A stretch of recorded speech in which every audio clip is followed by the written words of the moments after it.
चत्तारि मंगलम अर्हंता मंगलम सिद्धा मंगलम साहु मंगलम केवली पनत्तो धमो मंगलम चत्तारि लोगुतमा अर्हंता लोगुतमा सिद्धा लोगुतमा साहु लोगुतमा केवली पनत्तो धमो लोगुतमा चत्तारि शरणं पौजामि अर्हंता शरणं पौजामि सिद्धा शरणं पौजामि साहु शरणं पौजामि केवली पनत्तो धमो शरणं पौजामि चार शरण चार मंगल चार उत्तम करे जे भवसागर थी तरे ते सकल कर्म नो आणे अंत मोक्ष तणा सुखले अनंत भाव धरीने जे गुण गाय ते जीव तरीने मुक्ति जाय संसार माई शरण चार अवर शरण नहीं कोई जे नर नारी आदरे तेने अक्षय अविचल पद होय अंगूठे अमृतव से लब्धि तणा भंडार गुरु गौतम ने समरिये तो સદાય મનોવાંછિત ફળદાતા.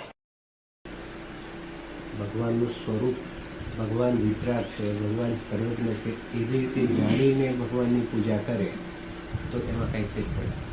ભગવાનનું સ્વરૂપ વિચારીને ભગવાનની મહિમા એવી રીતે લાવીને પૂજા કરતો હોય તેમાં ફેર છે, એમાં નિમિત્ત બને છે ભગવાન.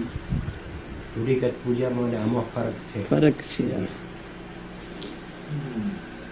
જીન પ્રતિમા જીન સારખી, ભગવાન ને ભગવાનની પ્રતિમામાં જે ભેદ દેખતું નથી એની અલ્પ ભાવ સ્થિતિ જાપી સોઈ જીન પ્રતિમા પ્રમાણે જીન સારખી.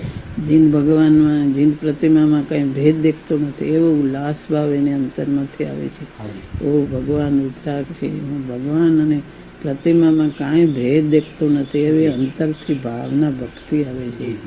અને તો એની અલ્પ ભાવ સ્થિતિ એની અલ્પ થઈ જાય છે, કારણ એની આત્માના ધ્યેયપૂર્વક આત્માના ઉલ્લાસપૂર્વક એવી ભક્તિ આવે છે. તો ભક્તિ એવી રીતે નિમિત્ત બને છે,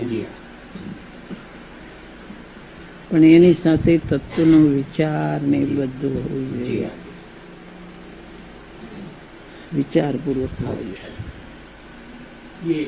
48 भाव होते हैं, उनमें 16 भाव उसकी 48 वर्षाના मनुष्य के ત્રસ્તની સ્થિતિમાં 16 ભાવ. જીવ દરિદ્ર રહે એમ બને તો આ જગતની વિશે તે 11મું આશ્ચર્ય છે. તો શ્રીમદજીને આમાં શાનો ઉપર ભાર આપવો છે અને કેવા પ્રકારનો ભાર આપવો છે? સત્પુરુષ જેવું કલ્પવૃક્ષ મળે અને શું જીવ દરિદ્રી રહે સત્પુરુષ જેવું કલ્પવૃક્ષ મળીને જો તું દરિદ્રી રહ્યો તો એક આશ્ચર્ય છે.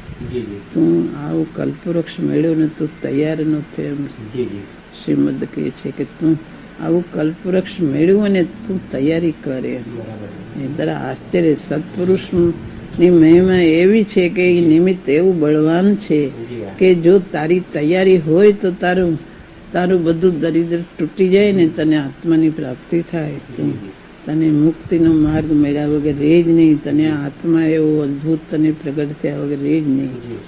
એવું આશ્ચર્ય નિમિત્ત એવું બળવાન છે, એવું કલ્પવૃક્ષ મળ્યું અને જો તું દરિદ્રી રહ્યો તો પછી એક આશ્ચર્યની વાત છે. એટલે એમ કેવું છે તું દરિદ્રી રહે જ નહીં પણ તું તૈયારી એવી કરે એમ કે છે. તૈયારીની જવાબદારી પોતાને રહે છે, સત્પુરુષ કરી દેતા નથી. અમે બધા 11માં આશ્ચર્ય છે. પોતાનો આત્મા અંદરથી કેમ પોતાની હું પોતાને આવવી જોઈએ કે હું પુરુષાર્થ કરવાનો છું, મારો આત્મા તૈયાર થવાનો છે એવી હું પોતાને આવે છે કે નહીં જોવાનું. નહીતર તો ભગવાન આગળ ગયો, ભગવાનના સમુસરણમાં ગયો, ભગવાનની દિવ્ય ધ્વનિ મળી, એ તો મોટામાં મોટું પ્રબળ નિમિત્ત સર્વોત્કૃષ્ટ છે. તો અહીંયાથી પાછો એ એક આશ્ચર્ય છે, કારણ કે પોતાની તૈયારી વગર ઉપાદાન તૈયાર હોય તો નિમિત્ત બળવાન છે. એમ સત્પુરુષ પણ એક બળવાન નિમિત્ત છે આ કાળની અંદર. સત્પુરુષ જેવું કલ્પવૃક્ષ તને મળ્યું અને જો તું દરિદ્રી રહ્યો તો તારા જેવું તું તો મૂર્ખ છો, તે પુરુષાર્થ ન કર્યો, તે પ્રમાદમાં કાળ ગયેલો.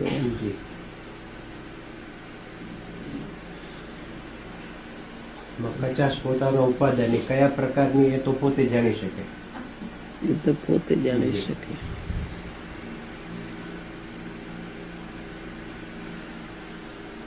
અને પોતાને હૂંફ અંદરથી આવવી જોઈએ હાજી. કે આવા મહાપુરુષ મળ્યા અને મારી તૈયારી થવાની જ છે અને હું જવાનું, મને મુક્તિ પ્રાપ્ત થવાની જ છે એવી હૂંફ પોતાની. અત્યારે પુરુષાર્થ અમુક પ્રકારે ઉપડતો હોય તો પણ એને હૂંફ આવે. બરાબર. એ પોતાના આત્મા ઉપર આધાર રાખે, હાજી હાજી. એની પોતાની પાત્રતા. જી. ભગવતી માતા એક પ્રશ્ન છે, શ્રીમદજીમાં આવે છે કે આત્મામાં કેવળ જ્ઞાન સત્તા રૂપે છે અને આત્મામાં કેવળ જ્ઞાન શક્તિ રૂપે છે. સત્તા રૂપે અને શક્તિ રૂપે શું તફાવત છે?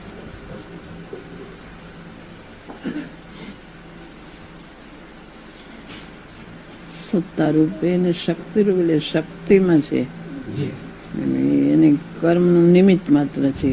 જી અને સત્તા એ જુદી રીતે છે. શક્તિ રૂપે એટલે કર્મનું નિમિત્ત છે પણ પોતાની જ્ઞાનની પરિણતિ ઓછી થઈ ગઈ છે.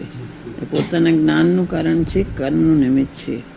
સત્તા એટલે સત્તા જ માત્ર ને અંદર બધું ભર્યું છે ને માત્ર કર્મ માંડ્યું છે ને એવી જાતનું નથી.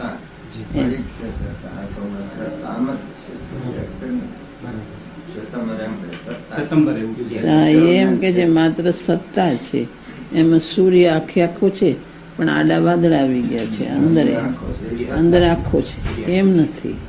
પણ શક્તિમાં કેવળ જ્ઞાન પોતે અંદરથી પોતાની પરિણતિથી અંદર ઓછું પોતાની પરિણતિથી કર્મ નિમિત્ત છે.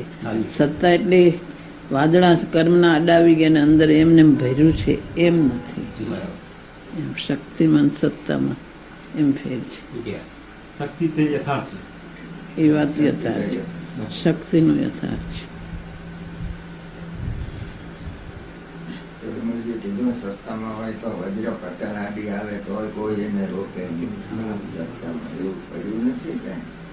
અંદર પહેર્યું ને સામર્થ્ય મોજૂદગી કઈ વ્યક્ત નથી. અંદર એમને પડ્યું ને આગળ વાદળા આવી ગયા એવું નથી. એવું નથી.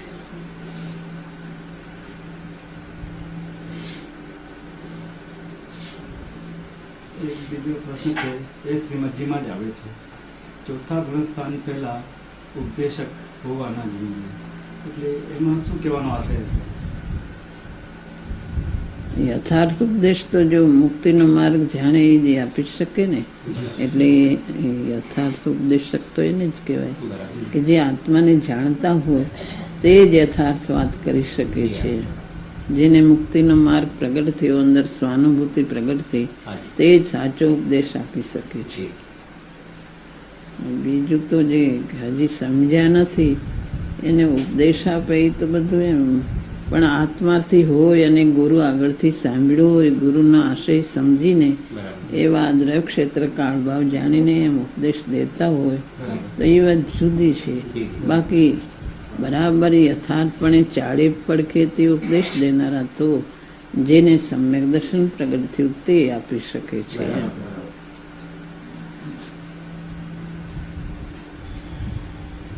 ગુરુ આજ્ઞાથી ઉપદેશ આપે તો વાંધો નહીં. ગુરુને આજ્ઞાથી આપે તો એમાં વાંધો નથી. પુરુષ આપે અથવા તો પુરુષનો આશ્રય. બસ.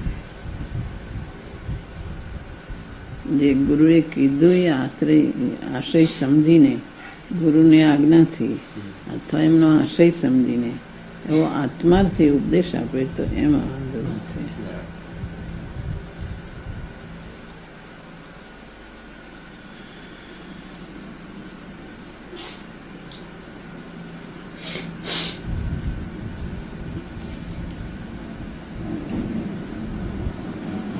ગુરુદેવના વચનામૃતમાં આવે છે કે જ્ઞાનીના આંતરિક જીવન સમજ્યા વગર અંતરની પાત્રતા જોઈએ. જ્ઞાનીનું આંતરિક જીવન સમજવા માટે અંતરની પાત્રતા જોઈએ. એનું આંતરિક જીવન શું છે, એનું અંતરનો આત્મા શું કામ કરે છે, એની દ્રષ્ટિ જુદી થઈ ગઈ છે, એને ભય જ્ઞાન થઈ ગયું છે, જગતથી જુદા થઈ ગયા છે, એને સમજવા માટે જે પાત્ર જે હોય તે સમજી શકે છે. બાકી બહારથી જોવે તેનું અંતર જોઈ શકાતું નથી. જે પાત્ર જે હોય એનું હૃદય શું કામ કરે છે, એનો આશય શું છે, એની વાણી કેવી છે, એ બધું જોઈ શકે છે.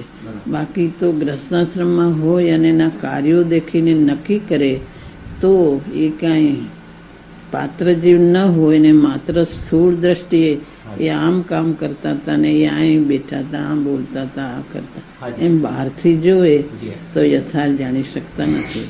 જે પાત્ર જીવ હોય, જેને આત્માની પડી હોય, જેને આત્માનું કલ્યાણ કરવું હોય, તે અંતરદૃષ્ટિથી જોવે કે એનું અંતર શું કામ કરે છે, એના શું અંદરથી પ્રગટ થયું છે, તે પાત્ર જીવ હોય તે પકડી શકે છે. પાત્ર જીવ એટલે અંતરમાં વલણ, જેનું પોતાનું પણ વલણ અંતર તરફ ગયું છે થોડું ઘણું. હા, પોતાનું વલણ અંતર તરફ ગયું છે, માત્ર બહારથી જોતા નથી. એ જે જ્ઞાનીનું અંતર જોઈ શકે છે. જે પાત્ર જીવ હોય, સજ્જન હોય તો બીજાના ગુણ ગ્રાહી, જેની દ્રષ્ટિ હોય તે ગુણને ગ્રહણ કરે છે. અને આ તો જ્ઞાનીને ઓળખવા છે, માટેના બાહ્ય કાર્ય ઉપરથી જોઈ ન શકાય. પાત્ર જીવ હોય એનું અંતર જોવે છે.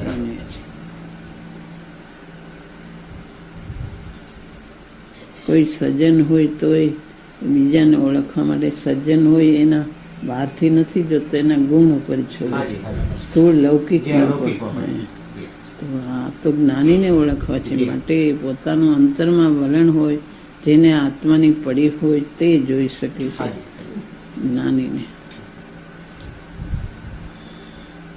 જ્ઞાનીની પરીક્ષા અંતર વલણ ઉપરથી એનું આખું માપ છે. આખું માપ અંતરની પરિણતિ ઉપર, એનું કઈ જાતની એની પરિણતિ છે, શું એ બોલે છે, શું એનો આશય છે, એના ઉપર સમજી શકાય છે. બહુ જવાબદારી હોય છે. જવાબદારી છે જ્ઞાનીને ઓળખવામાં. બાહ્ય ઉપરથી નક્કી કરી શકાતું નથી. એ ગ્રસ્તાશ્રમમાં હોય, આમ બેઠા હતા ને આમ બોલતા હતા ને આમ હતો, આમ વેપાર કરતા હતા ને આમ, એ બધું એના ક્રિયાઓ ઉપરથી જોઈ શકાતું નથી.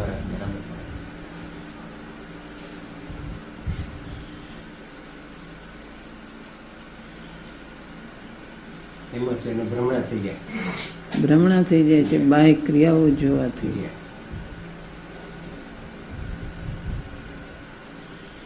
જ્ઞાની હોય એની દ્રષ્ટિમાં અજ્ઞાની દેખાય, અને અજ્ઞાની હોય એની દ્રષ્ટિમાં જ્ઞાની દેખાય. અંતરથી ન જોવે તો એવી ભૂલ થાય, ભ્રમણા થઈ જાય.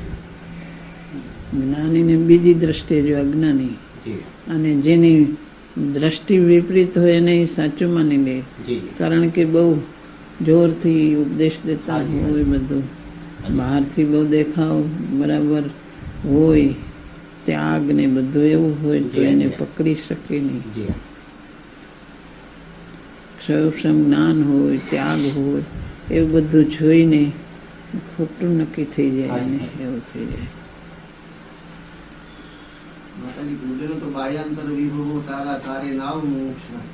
બુદ્ધિનું તો બાહ્ય અભ્યંતર સ્થિતિ, બાહ્ય ને અભ્યંતર બે રીતે એમને તો ઓળખી શકાય એવું હતું. એમને તો ત્યાગી હતા બહારથી, એમનું બધું તો આચરણ બહારથી પણ જણાય એવું હતું ને અંતરથી બી. એમની વાણીમાંથી એમનું આખું હૃદય દેખાય એવું હતું. એમનું બધા આચરણ ઉપરથી બધાને અસર થાય એવું હતું. બાહ્ય ને અભ્યંતર બધી રીતે બીજાને અસર થાય એવું હતું. એમને બહાર પૂર્ણ ને પવિત્રતા, અને બહારમાં એમનો ત્યાગ ને વૈરાગ, એ બધું બીજાને અસર કરે એવું હતું. એમનું જ્ઞાન, એમની વાણી બધી રીતે પરિચયમાં, માત્ર અજાણ્યો માણસ દર્શન કરે તો અસર થાય એવું હતું. વાણી સાંભળે ત્યાં વધારે અસર થાય, મૌન બેઠા હોય તો અસર થાય એવું. એમનું આચરણ, એમની મુદ્રા, બધું એનું જીવન આખું બધું અસર થાય. જે ગ્રસ્તાશ્રમમાં હોય એને ઓળખવા મુશ્કેલ પડે છે.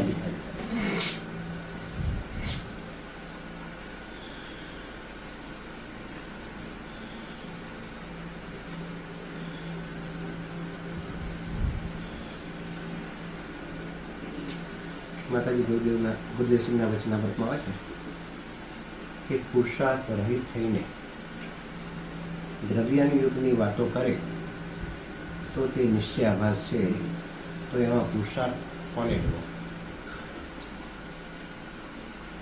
માત્ર વાતું કરે, જી હા. અંતરમાં કઈ લાગે નહીં. જી દ્રવ્ય શુદ્ધ છે, દ્રવ્યમાં શુદ્ધતા છે, અશુદ્ધતા થઈ જ નથી. જી બધી કાંઈ છે જ નહીં, એમ બધી વાતું કર્યા કરે. જી જી. દ્રવ્ય તો ના દે અનંત શુદ્ધ છે, ક્યાં કઈ છે? હાજી. કોઈ કોઈનું કરતું જ નથી. જી હા. આપણે ક્યાં કોઈનું કઈ કરીએ છીએ? બરાબર. કાંઈ કોઈને સાથે રાગદ્વેષ કરે, હું ક્યાં કઈ કરું છું? બરાબર. એવી બધી લુખ્ખી વાતો કરે, પુરુષાર્થહીનતાની. પુરુષાર્થહીન થઈને દ્રવ્યાનુયોગની વાતો કરે છે. એક દ્રવ્ય બીજા દ્રવ્યને કરતું નથી કાંઈ. બરાબર. બરાબર. કાંઈ પછી ગમે તેમ વર્તન થાય તો વાંધો નથી. જી જી. એ બધી દ્રવ્યાનુયોગની વાતો કરે મોટી મોટી, પણ આચરણમાં કાંઈ ને અંદર કોઈ હૃદય ભીંજાયેલું નથી જેનું. બરાબર. આત્માની કાંઈ લાગી નથી. હાજી. આત્માની લાગવી જોઈએ, અંદર પુરુષાર્થ હોવો જોઈએ કે દ્રવ્ય શુદ્ધ છે પણ પર્યાયમાં શુદ્ધતા છે. એ શુદ્ધતાનું વેદન મને કેમ થાય? જી. શુદ્ધ તો છે દ્રવ્ય, પણ એ શુદ્ધતા રૂપે મને વેદનમાં કેમ આવે? એમ એનું અંદરથી હૃદયમાં ભીંજાયેલું હોવું જોઈએ. હાજી. કે દ્રવ્ય સન્મુખ થઈને જો એ કહેતો હોય તો એ નિશ્ચયાભાસમાં નથી હા, જતો. તો નથી જતો. અને પર સન્મુખ એકાંતે પર સન્મુખ અને પરમાં રસ પરમા રસ છે, વેદાય છે અને દ્રવ્યની વાતો કરે છે પોતાના બચાવ ખાતર. હાજી. કઈક વાત આવતી, એક કોકને કઈક મારતું જાય, હાજી. હું તને કઈ મારતું નથી, જી હા. કોઈ કોઈને કઈ કરતું જી નથી. હા. એ બધી એવી નિશ્ચયાભાસની વાતો છે. પુરુષાર્થમાં ખાસ કરી મારો પ્રશ્ન હતો કે એમાં પુરુષાર્થ એમ કહ્યું ને, પુરુષાર્થ રહિત થઈને.